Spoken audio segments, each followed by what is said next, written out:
A short time ago, our Alex Sherman caught up with NBA Hall of Famer Carmelo Anthony, got his take on the impact sports betting is having on players and the game. Alex Sherman joins me now. Alex. Yeah, John, I was talking to Carmelo Anthony. He is actually our CNBC Sport videocast guest for next week. But I had to ask him, look, this is going to be the story of the day, the story of the week, the story of the month for you. Carmelo Anthony's an NBC Sports basketball announcer. I'm sure he's going to be talking about this then.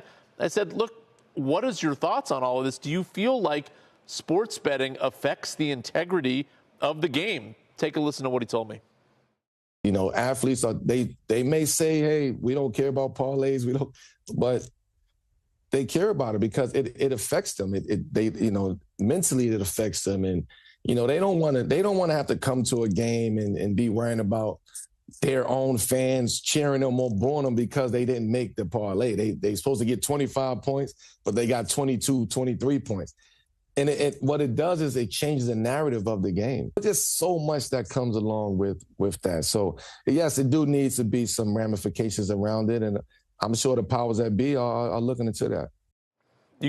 I suppose this speaks well of Carmelo Anthony there. I think he meant prop bet rather than parlay. He was sort of confusing those two terms. What he's talking about are these individual bets that are put on players, and that was very much the target of what we found out today was happening with Damon Jones and Terry Rozier, sort of bets on individual players where the players themselves can easily manipulate their own statistic for the benefit of particular bettors. There's Carmelo Anthony saying, look, people should potentially look at this and make some changes. But what kind of changes can you make, really? I mean, when it's getting down to betting on every little thing, we're turning everything into a market. How many rebounds is Wemby going to get?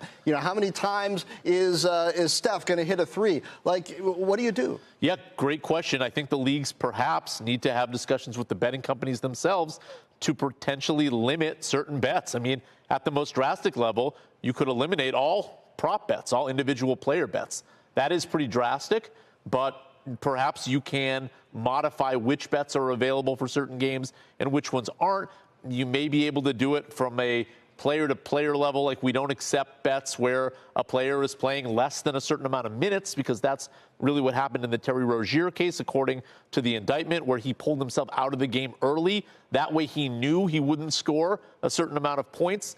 They're going to have to get a little bit creative about this, I think, but maybe the pendulum is swinging now to the point where the NBA has been very, very forward about being pro-gambling. Sure.